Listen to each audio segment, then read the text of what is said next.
yeux, un nez, un menton. Dis-moi vite ton prénom pour continuer ma chanson. Bonjour Gabriel. La classe est structurée un peu comme une classe maternelle, tant dans l'espace que dans l'organisation de la journée. Et si on reprenait, par exemple, faire un regroupement en début d'année, c'était quelque chose, il fallait déjà un quart d'heure pour réunir tous les enfants, quoi. Aujourd'hui, faire un regroupement, ils arrivent tous à tenir. L'idée, c'est de les amener quand même vers les apprentissages de cycle 1. Il y en a qui sont vraiment rentrés dedans dans leur niveau, hein, petite section, moyenne section. Il y a des enfants pour qui c'est plus compliqué, donc on est davantage dans des prérequis et puis on s'achemine petit à petit vers les apprentissages de maternelle. Enfin, ouais, vraiment les enfants, ils avancent, quoi. Oui. Le thé. Tiens. Le thé. Encore. Collé. Était collé au crâne de remplir. Je suis présente en fait sur les temps pédagogiques et aussi sur les temps d'inclusion. Je pense favoriser du coup le lien qu'il peut y avoir entre les différents professionnels qui travaillent dans l'unité d'enseignement. Dans le rond rouge et tu essaies de ne pas dépasser, d'accord? Alors en fait les 7 enfants de l'unité d'enseignement ont tous des temps d'inclusion dans la semaine. On a aussi des enfants qui vont seuls en inclusion, accompagnés ou pas avec un professionnel. Et du coup dans l'unité d'enseignement on reçoit aussi certains enfants d'une autre classe par 2 ou 3. Donc ils viennent sur des temps de langage oral ou de jeu structuré en fait. On leur explique que les enfants vont pas forcément être assis comme ils l'attendent, les yeux grands ouverts à les écouter. Ils vont peut-être un peu bouger dans tous les sens, un peu crier, mais c'est pas pour autant qu'ils écoutent pas l'histoire et qu'ils sont pas contents de ce moment-là. Donc on leur explique un petit peu comment ces enfants-là peuvent agir en fait. C'est des troubles quand même assez spécifiques et qui vont demander du coup des techniques bien particulières. Il y a des enfants avec qui j'ai un projet très spécifique avec Stéphanie, l'institutrice, autour de vraiment le schéma corporel, la construction du corps ou des prises en charge individuelles. Il y a des enfants qui, on le voit dès le matin, sont plus ou moins disponibles. Donc la séance peut varier en fonction de la disponibilité de l'enfant. On essaie de travailler en articulation avec l'équipe, notamment avec l'orthophoniste. Je fais intervenir aussi des pictogrammes dans ma séance pour faire travailler la demande, pour que tout ça c'est un lien en fait. Allez, plus fort. Ouais. Oh. Regarde ce que j'ai attrapé, Evan. Motricité et le langage vont de pair, donc c'est vrai qu'on ne peut pas développer l'un sans tenir compte de l'autre. Donc là, par exemple, avec Evan, on travaille beaucoup le souffle, un petit peu les praxis, et puis l'écoute aussi de soi, pour qu'il s'entende et puis puisse réajuster un petit peu ce qu'il dit. Moi, ce qui m'étonne toujours, c'est de voir à quel point les enfants qui n'ont pas de langage verbal, donc qui ne parlent pas, investissent les supports visuels qu'on leur propose. C'est vrai qu'on dit que les enfants autistes ont une pensée visuelle, que l'oral, ils l'accrochent peu. Et moi, je suis toujours impressionnée de voir à quel point, quand on propose des images, des pictogrammes aux enfants, il y a une petite phase d'apprentissage, hein, mais une fois qu'ils ont compris, voir combien ils avancent vite, en fait. Tu aimes pas le cornichon ? Ce qui est positif, c'est la collaboration qu'on peut avoir déjà au sein de l'école, où c'est vrai que c'est quand même super important, que ce soit au niveau de la direction, mais même aussi des autres enseignants des autres classes, tout le monde est très porteur de ce projet en fait, c'est pas uniquement les professionnels qui travaillent dans l'UE, quoi. Donne maman. Oui, bravo Jordan. C'est qui? C'est qui? Maman. Maman. Ouais, maman.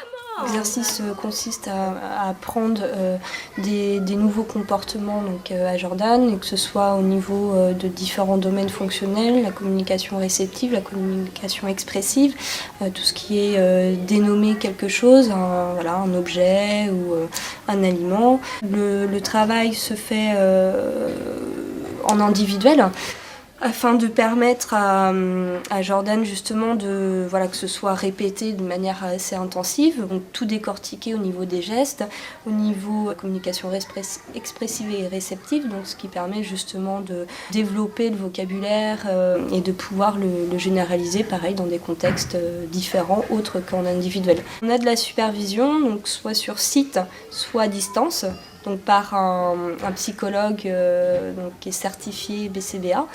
Le fait d'avoir un regard extérieur, ça va nous permettre d'avancer aussi sur notre pratique. En fait, on est régi par le cahier des charges des unités d'enseignement et qui nous impose du coup différents domaines fonctionnels, notamment au niveau de la rédaction des projets des jeunes.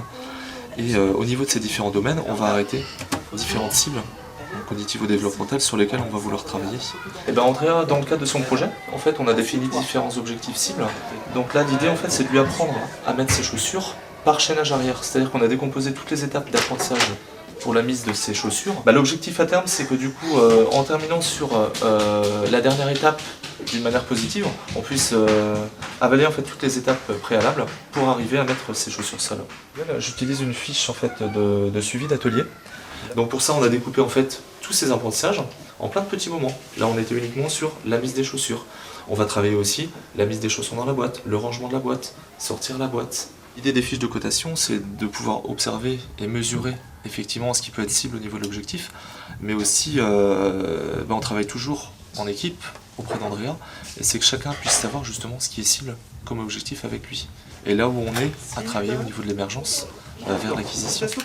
Alors toute l'origine du projet date de plusieurs années, puisqu'il y a eu tout un travail entre à la fois la mairie de Saint-Herblain et la DAPAI, l'éducation nationale. Moi, là où j'ai pris le projet en route, c'est à partir de septembre, de l'ouverture de l'école.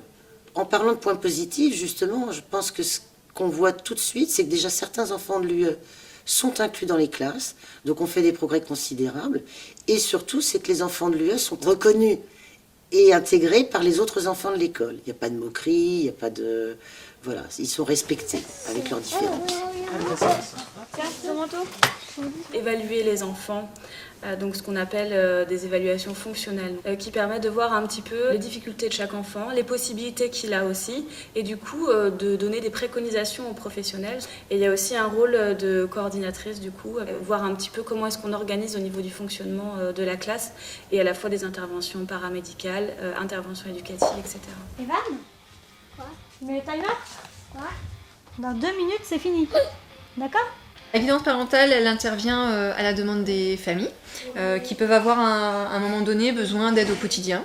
Tout ce qui va être autonomie, troubles du comportement, communication, loisirs, etc. Donc, on se voyait à peu près toutes les 2 semaines, en gros, toutes les 2-3 semaines, 1 heure, 1 heure et demie. Le but, c'est pas de modifier tout l'environnement familial, c'est vraiment d'essayer d'amener les parents à comprendre un peu comment fonctionne l'enfant, pour ensuite pouvoir adapter ce qu'on pourra lui proposer. Et là, du coup, dans le cas d'Evan, vous avez tout à fait repéré que voilà, tous les supports visuels, ça fonctionne.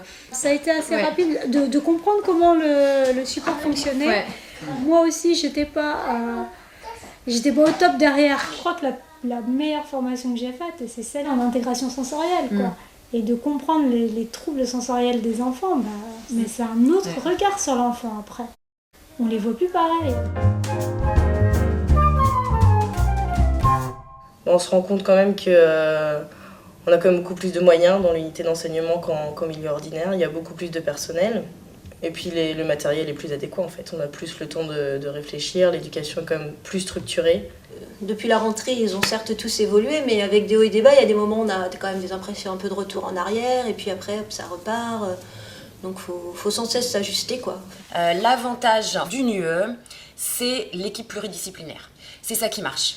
Après, il faut qu'on soit vigilant, je pense, pour certains enfants là qui sont en inclusion, de ne pas aller trop vite. Il faudrait tout un panel de possibilités, alors que ce soit des UE ou d'autres dispositifs, mais pour accueillir et favoriser l'intégration de ces enfants. Où est-ce que jusqu'où il peut aller par rapport à son niveau développemental sur telle activité ou tel domaine de compétences. Et du coup, c'est tout ça qui va aider aussi à faire à la fois le projet et aussi à aider les parents à leur donner certaines préconisations pour le quotidien qui peuvent aussi les aider. Il y a des choses qui sont à la maison qui ne se font pas à l'UE, donc c'est complémentaire parce que là, c'est la globalité du quotidien. Ouais. Pour moi, c'est mon avis.